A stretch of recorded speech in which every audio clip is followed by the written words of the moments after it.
Inglaterra, agosto de 1977, el barrio de Enfield, al norte de Londres, parecía uno de esos lugares donde nunca pasa nada. Calles tranquilas, casas idénticas, niños jugando bajo la lluvia y una rutina que se repetía día tras día. Pero esa normalidad estaba a punto de romperse para siempre. La familia Hodgson vivía en el número 284 de Green Street. Peggy, la madre soltera, y sus 4 hijos, Anne Margaret, Janet, Johnny y Billy, eran una familia humilde, trabajadora, sin nada fuera de lo común, hasta que, una noche cualquiera, comenzaron a escuchar algo. Un golpe seco proveniente de la pared del cuarto de las niñas. Luego otro y otro en 3 golpes. Siempre en serie. Peggy pensó que era una broma de los niños, o un problema en las cañerías. Pero los golpes continuaron, cada vez más fuertes, más definidos, como si algo o alguien golpeara desde adentro de la pared. ¿Quién está haciendo eso?, gritó Peggy, exasperada, en silencio, y luego, como si la casa respondiera, una cajonera pesada se deslizó lentamente por el suelo, bloqueando la puerta. Peggy trató de moverla, pero algo invisible la empujaba hacia atrás. Fue entonces cuando sus hijas gritaron, las camas comenzaron a vibrar, las muñecas se movían solas, y una voz ronca masculina salió del vacío: «Váyanse de aquí, en esa noche nadie durmió». Peggy llevó a sus hijos a la casa del vecino, temblando, jurando que no volvería jamás. Pero al amanecer el miedo dio paso a la duda. ¿Había sido real o solo un sueño colectivo? Decidió regresar, y al entrar, todo parecía normal, hasta que vio algo que le heló la sangre. Los muebles estaban amontonados contra la pared, como si una fuerza los hubiera arrastrado durante la noche. Y en el espejo del pasillo, escrita con algo que parecía carbón, una sola palabra: «Hello». Fue el comienzo del caso más documentado de poltergeist en la historia moderna. La casa del 284 de Green Street pronto se convertiría en un epicentro de lo inexplicable. Los días siguientes fueron un descenso lento al horror. Los ruidos continuaban, cada noche más fuertes. Puertas que se abrían solas, cajones que se cerraban con violencia, y objetos que caían al suelo sin explicación. Pero lo que al principio parecía un simple poltergeist doméstico, pronto se convirtió en algo mucho más oscuro. La madre, Peggy Hodgson, llamó a la policía convencida de que alguien se había metido en la casa. 2 agentes llegaron, revisaron cada habitación, cada rincón del pequeño hogar. Todo parecía normal, hasta que uno de ellos se detuvo en el salón principal. Una silla, que estaba contra la pared, se deslizó lentamente por el suelo, moviéndose unos metros ante sus ojos. Sin cuerdas, sin viento, sin nadie cerca. El oficial lo escribió en su informe con palabras frías, pero claras. Una silla se movió aproximadamente 1 metro sin causa aparente. No hay explicación racional. A partir de ese momento, nadie volvió a dudar de que algo inhabitual estaba ocurriendo. Las manifestaciones se intensificaron. Golpes, muebles arrastrados, juguetes lanzados con fuerza, luces que parpadeaban, y lo más perturbador, las voces. Una voz masculina, grave, que salía del aire o a veces del cuerpo de Janet, la hija de 11 años. Al principio la familia creyó que Janet fingía, pero cuando los vecinos escucharon esa voz, áspera, envejecida, con un tono que no podía salir de una niña, comprendieron que algo estaba usando su cuerpo como canal. La voz decía cosas como: «Esta es mi casa, yo dormí aquí, no pueden echar mané». A veces se reía Anne, a veces gritaba, y otras simplemente repetía el nombre: Bill Wilkins. Los periódicos comenzaron a interesarse por el caso. Fotógrafos y reporteros acamparon frente a la casa. Pero lo que algunos creyeron un fraude, pronto se convirtió en un fenómeno mundial. Una noche, mientras Janet dormía, fue arrojada de la cama frente a los ojos de su madre y una vecina. Peggy la levantó llorando, pero la niña seguía rígida, con los ojos abiertos como si algo la sostuviera en el aire. A partir de ese día, la casa se convirtió en un campo de batalla invisible, y lo que sea que habitaba allí ya no se ocultaba más. Las grabaciones comenzaron en septiembre de 1977. Los investigadores del Society for Psychical Research, Maurice Grassi y Guy Leon Playfair, instalaron micrófonos por toda la casa de los Hodgson. Querían registrar las voces, los golpes, cualquier señal que pudiera demostrar o desmentir lo que la familia decía vivir. Pero nada los preparó para lo que iban a escuchar. Una noche, mientras Janet estaba sentada en su cama, comenzó a reírse de forma extraña. Su voz cambio se volvió áspera, gutural, imposible para una niña de su edad. Y de repente, habló: «Mi nombre es Bill Wilkins, y morí aquí». Los investigadores se quedaron en silencio. La voz era profunda, masculina. Grossi intentó mantener la calma y preguntó: «¿Cómo moriste, Bill?» Luego, la voz respondió: «Me quedé ciego. Me senté en la silla del salón y me morían, lo dijo sin emoción, sin dramatismo, solo an eco, dicho por alguien que ya no pertenecía a este mundo. Días después, los investigadores comprobaron en los registros públicos que un hombre llamado William Wilkins había muerto en esa misma casa años antes, exactamente de la forma que la voz había descrito. A partir de ese momento, el caso dejó de ser solo una historia familiar.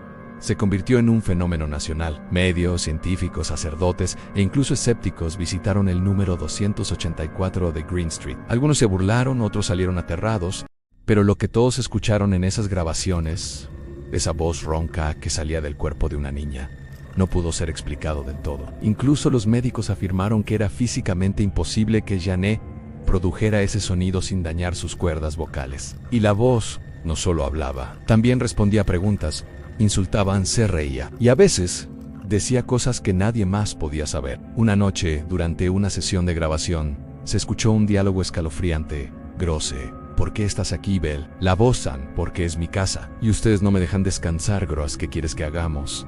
La Bozan, que ella se vaya, que todos se vayan. Esta casa es mía. La temperatura descendió bruscamente. Y mientras el investigador tomaba notas, un crucifijo cayó al suelo, sin que nadie lo tocara. Janet, con los ojos en blanco, sonrió. ¿Ves? Te dije que aún estoy aquí, Anne. A medida que los días avanzaban, lo imposible empezó a volverse cotidiano en el número 284 de Green Street. Los golpes ya no sorprendían a nadie. Las sillas moviéndose, los juguetes lanzados, las risas desde el pasillo a medianoche. Todo formaba parte de una rutina que parecía no tener fin. Pero lo que ocurrió en octubre de 1977 llevó el caso a otro nivel en la levitación de Janet. Era una tarde lluviosa, el aire cargado de una tensión casi eléctrica. La habitación de las niñas estaba desordenada, con cámaras instaladas por periodistas del Daily Mirror, que habían sido invitados a presenciar los sucesos. De pronto, un grito. Janet, de apenas 11 años, fue arrojada al aire con una fuerza invisible, chocando contra la pared y cayendo al suelo. Antes de que alguien pudiera reaccionar, volvió a elevarse. Esta vez su cuerpo flotó varios segundos, suspendido frente a la ventana, como si una fuerza la mantuviera en el aire. El fotógrafo Graham Morris presionó el obturador una y otra vez. Las imágenes fueron reveladas días después, y lo que mostraban era aterrador. Janet, suspendida en el aire con los brazos extendidos, los pies apuntando hacia abajo, como si alguien la hubiera levantado por la garganta invisible de un gigante. Las fotos dieron la vuelta al mundo. Los periódicos hablaron del caso de la niña que desafiaba la gravedad. Los escépticos aseguraron que saltaba, que fingía, pero los testigos que estaban allí juraban lo contrario. Nadie, absolutamente nadie, podía moverse así. Durante las noches siguientes, los objetos comenzaron a volar por toda la casa: ladrillos, libros, cucharas dobladas, crucifijos torcidos. La familia ya no podía dormir. Peggy lloraba cada noche, rezando sin saber a quién, mientras las paredes crujían como si el edificio respirara. Los investigadores presenciaron cómo los colchones se levantaban del suelo, cómo las cortinas se agitaban sin viento, y como Janet hablaba con esa voz que no era suya, una voz que se burlaba de todos ellos. No pueden hacer nada, decía. Yo estaba aquí antes, y estaré aquí después. La prensa convirtió a los Hodgson en una sensación mediática, pero con la fama llegó la duda. Algunos psicólogos afirmaban que Janet sufría de un trastorno disociativo, otros que era una farsa. Pero ni las cámaras, ni los escépticos, ni los expertos pudieron explicar por qué los fenómenos ocurrían incluso cuando Janet no estaba presente. Era como si la casa entera se hubiera convertido en un organismo vivo, un ser que se alimentaba del miedo. Y mientras todos discutían si aquello era real o no, el mal seguía allí, riendo en la oscuridad. Las noches en la casa de Enfield se volvieron un ritual de terror. A las 3:15 de la madrugada, una hora que los investigadores llamaron el punto de ruptura, comenzaban los golpes. Los muebles se movían y Janet, la niña, empezaba a hablar con una voz que no era la suya. Esa voz, grave y ronca, afirmaba ser Bill Wilkins, un hombre que había muerto años atrás en la misma casa. Morí en esa silla en el rincón del salón, decía la voz a través de Janet, mientras los investigadores grababan con incredulidad. Cuando revisaron los archivos públicos, descubrieron que un hombre con ese nombre realmente había muerto allí, exactamente en la silla que el espíritu mencionó. Los Warren, los célebres investigadores paranormales, llegaron para ayudar. Ed y Lorraine afirmaron que la energía maligna no era un simple fantasma, sino una entidad demoníaca que usaba la historia de Bill para ocultar su verdadera identidad. Lorraine aseguraba sentir una oscuridad que se alimentaba del miedo de las niñas. Durante las sesiones, los objetos volaban, las cámaras se apagaban sin explicación, y los crucifijos caían de las paredes. Pero lo más aterrador fue cuando Jane fue levantada en el aire frente a varios testigos y arrojada contra la pared. Los escépticos, sin embargo, argumentaron que todo era un montaje. Dijeron que Jane fingía las voces y los fenómenos para llamar la atención, pero incluso ellos no pudieron explicar las grabaciones ni los objetos que se movían solos frente a periodistas y policías. Décadas después, Jane, ya adulta, declaró en una entrevista: "No todo fue real, pero algo sí lo fue. Algo que no puedo explicar. Algo que aún me visita en sueños". Y así, el caso de Enfield se convirtió en uno de los expedientes paranormales más documentados del siglo XX, inspirando libros, películas y pesadillas. Porque, más allá de las pruebas, lo que realmente asusta no es lo que se ve, sino lo que permanece en el silencio, esperando ser recordado. Aunque la familia Hodgson dejó aquella casa en Enfield, el mal no los dejó a ellos. Durante Eikos, Jane siguió sintiendo presencias, oyendo voces, viendo figuras oscuras al pie de su cama. Las noches se convirtieron en una lucha por no dormir, porque cada vez que cerraba los ojos, algo la observaba. Sus pesadillas eran siempre las mismas: una silla vacía meciéndose sola. En sus sueños, una voz, la de Bill Wilkins, o quizá algo peor, repetía las mismas palabras: "Nunca chirás". Yo vivo en ti. Los psicólogos que la trataron en su juventud intentaron explicar todo desde la ciencia en trauma, postraumático, sugestión, histeria colectiva. Pero ¿cómo explicar que los aparatos eléctricos fallaran cada vez que Jane entraba en una habitación? ¿O que los crucifijos se torcieran sin tocarse cuando hablaba del caso? Su madre, Peggy, envejeció rápidamente tras los sucesos. Murió en 2003, en la misma casa de Enfield, pues jamás quiso abandonarla del todo. Los nuevos inquilinos, al enterarse del pasado del lugar, se marcharon solo 2 meses después, alegando que algo lo seguía observando. Y Jane confesó en una entrevista del 2016 algo que estremeció a todos los que aún dudaban del caso: "Cuando mi madre murió, estaba sola en su habitación y vi una figura de pie junto a su cama, la misma que vi cuando era niña. Me miró y sonrió". El investigador Maurice Grass, quien había documentado gran parte del fenómeno, murió diciendo que el caso de Enfield no fue un fraude, sino una advertencia, una muestra de que hay lugares que no olvidan y almas que no descansan aunque los años pasen. Hoy, la casa en Green Street parece normal. Los muros pintados, las ventanas nuevas, los jardines cuidados. Pero quienes se atreven a acercarse por la noche aseguran escuchar golpes detrás de las paredes y una voz débil, rasposa, susurrando entre el viento: "Morí en esa silla". El caso Enfield no solo estremeció a una familia, estremeció al mundo entero. En los años posteriores, investigadores, sacerdotes y escépticos debatieron sin cesar sobre lo que realmente ocurrió en aquella casa. Algunos decían que fue una farsa elaborada, otros que fue la manifestación más documentada del mal en tiempos modernos. Pero lo cierto es que algo cambió después de Enfield. La prensa británica, normalmente burlona ante los temas paranormales, comenzó a cubrirlos con un respeto casi temeroso. La iglesia, por su parte, empezó a recibir más solicitudes de exorcismo que nunca antes. Y en las universidades, los casos de actividad poltergeist comenzaron a estudiarse con una mezcla de miedo y fascinación. Los Warren, que participaron en la investigación, afirmaron años después que lo que habitaba esa casa no era el espíritu de Bill Wilkins, sino algo mucho más antiguo, algo que usaba su voz como disfraz. Ed Warren llegó a decir en una entrevista: "He enfrentado demonios en decenas de lugares, pero en Enfield, por primera vez, sentí que la oscuridad nos observaba antes de entrar. Y tal vez eso era lo más inquietante, la sensación de que el mal no actuaba desde dentro de la casa sino desde fuera, como si el vecindario entero estuviera bajo una especie de velo espiritual". Con los años, los expertos comenzaron a llamar al fenómeno el efecto Enfield, la tendencia de los sucesos paranormales a extenderse más allá del punto original del evento. Vecinos comenzaron a reportar sombras, golpes, risas infantiles que resonaban por las noches. Incluso cuando la familia Hodgson ya se había mudado, Enfield dejó de ser un caso y se convirtió en un símbolo. Un recordatorio de que lo inexplicable no siempre se limita a los lugares malditos, sino que puede adherirse a las personas, a los recuerdos, a los objetos y quizá, solo quizá, al relato mismo.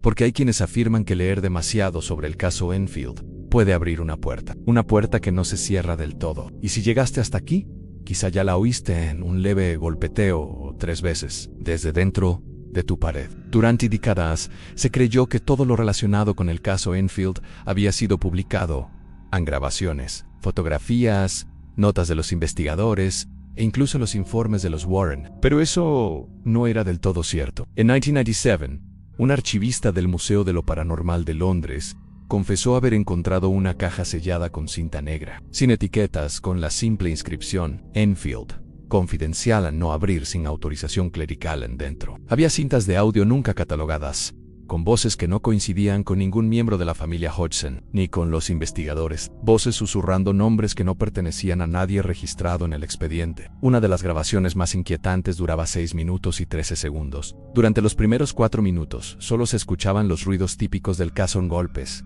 respiraciones, murmullo, pero en el minuto 4 a 14, algo cambia. Una voz femenina, diferente a la de Jane o Peggy, susurra una frase en latín en non domas. Sed anima ligata, esta no es la casa a la que está atada. Is el alma. Los técnicos que restauraron la cinta reportaron fallos eléctricos, luces parpadeantes y un fenómeno imposible de explicar. Las agujas del reloj de laboratorio comenzaron a girar hacia atrás. Aquel incidente fue archivado y silenciado. Se dijo que el material era demasiado sugestivo para ser divulgado al público. Sin embargo, una copia incompleta llegó a manos de un investigador independiente llamado Marques Venn, quien aseguró en una entrevista que la voz del final no provenía del micrófono, sino del interior del magnetófono mismo, como si algo hubiese estado dentro de la grabadora, esperando ser escuchado. Tras la publicación de su informe, Marques desapareció sin dejar rastro. Solo se encontró su oficina vacía y en su escritorio, una nota con 3 palabras escritas apresuradamente.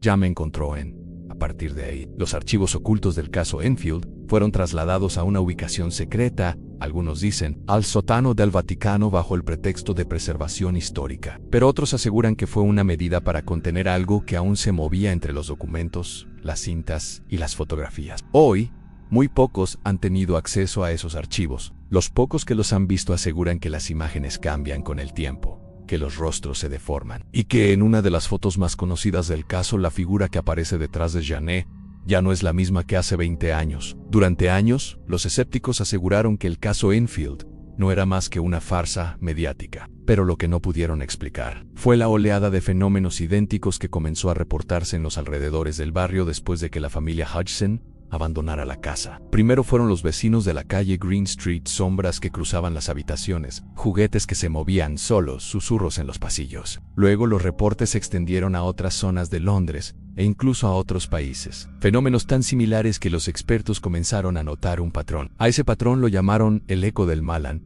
Los investigadores notaron algo aterrador en los fenómenos. Parecían responder al acto de recordar el caso Enfield. Cuantos más documentales, artículos o charlas se hacían sobre el tema, más aumentaban los reportes de actividad poltergeist en lugares sin conexión aparente. Era como si hablar del caso lo alimentara, como si el relato mismo fuera un conducto. Uno de los casos más documentados ocurrió en 2004, en un pequeño pueblo al norte de Inglaterra. Una estudiante de psicología obsesionada con el caso Enfield reprodujo las grabaciones originales durante la noche para analizarlas. Horas después, sus compañeros la encontraron inconsciente, con el cuerpo rodeado de marcas circulares en el suelo, como si algo hubiese girado a su alrededor. La grabadora seguía encendida. Se escuchaba el mismo golpe triple que cerró los archivos del caso original en 3 golpes. Desde entonces, muchos investigadores han descrito el mismo fenómeno: el sonido metálico, los fallos eléctricos y la sensación de una presencia que observa desde fuera del campo visual. Incluso algunos expertos en acústica aseguran que las ondas registradas en ciertos audios de Enfield contienen frecuencias que el oído humano no puede producir. Pero hay algo más inquietante. En los últimos años, gracias a Internet, el caso ha vuelto a ser objeto de análisis, videos y recreaciones, y con ello, los reportes han comenzado a aumentar otra vez. Usuarios de foros paranormales afirman escuchar ruidos extraños mientras investigan el caso. Algunos dicen que sus pantallas parpadean cuando leen fragmentos específicos. Otros, que las voces en las grabaciones parecen responderles. Y entre todos esos testimonios hay un detalle que se repite: oí los 3 golpes, pero venían desde dentro de la pared, justo detrás de donde estaba sentado. Algunos expertos piensan que el efecto Enfield no es un fenómeno aislado, sino una forma de contagio psíquico en una energía que se propaga a través de la atención humana, del miedo, del relato mismo, y que cada vez que alguien revive la historia, lo que ocurrió en aquella casa vuelve a despertar. Por un instante, porque el mal, dicen algunos, no muere. Solo espera a ser recordado. Han pasado décadas desde que las cámaras y los micrófonos abandonaron la vieja casa de Enfield. La familia Hodgson se dispersó. Los investigadores envejecieron y los periódicos archivaron el caso como una nota histórica más. Pero una persona, una sola, siguió cargando con el peso del recuerdo: Jane Hodgson. En 2016, una periodista del Daily Mirror. Bajo el seudónimo de Eleanor Grant, logró concertar una entrevista privada con Janet. El acuerdo era claro: no se grabaría nada, no se publicarían fotos, y la entrevista solo podría ser transcrita si Janet aprobaba cada palabra. Lo que ocurrió aquella tarde nunca salió a la luz, hasta que Eleanor murió en 2021. Y su sobrino encontró una cinta escondida en el interior de su escritorio. La grabación era vieja, distorsionada, pero la voz era inconfundible en la de Janet Hodgson, ya adulta, ni lo que decía no coincidía con ninguna versión oficial del caso. La gente siempre preguntaba si todo fue real, si movíamos los muebles, si fingíamos las voces.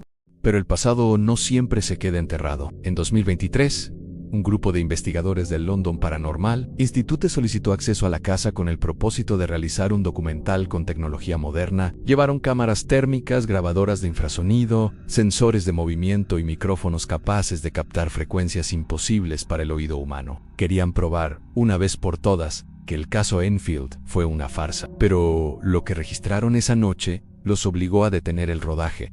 Durante la primera hora, todo fue normal. Ruidos leves, temperatura estable, silencio absoluto, hasta que uno de los micrófonos de baja frecuencia captó una vibración rítmica en 3 golpes, leves, espaciados, idénticos a los reportados en 1977. El equipo pensó que era una coincidencia, hasta que la cámara del pasillo mostró algo: una sombra que cruzó la habitación en dirección contraria al foco de luz. Sin cuerpo, sin fuente, sin forma definida, solo un movimiento oscuro, casi líquido. La investigación se suspendió de inmediato, pero cuando revisaron los archivos, descubrieron algo aún más inquietante. En los registros de audio, justo antes de los 3 golpes, se escucha una voz susurrar algo que nadie del equipo reconoció. Una frase en inglés antiguo: "It remembers who listens".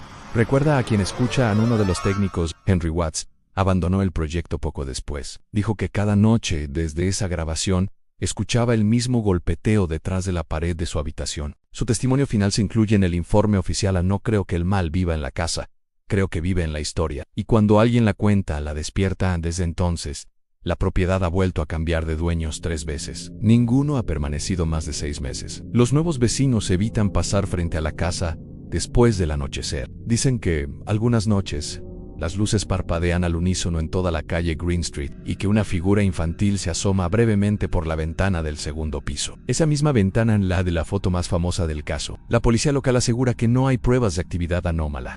Pero el nuevo propietario, quien pidió mantener el anonimato, dijo algo que heló la sangre de los productores del documental. "Cuando compré la casa, encontré un agujero detrás del papel tapiz del pasillo. Al quitarlo, descubrí un mensaje escrito con carbón en solo 3 palabras. Ya regresé. El caso Enfield no fue solo una historia de ruidos, posesiones o sombras en la noche.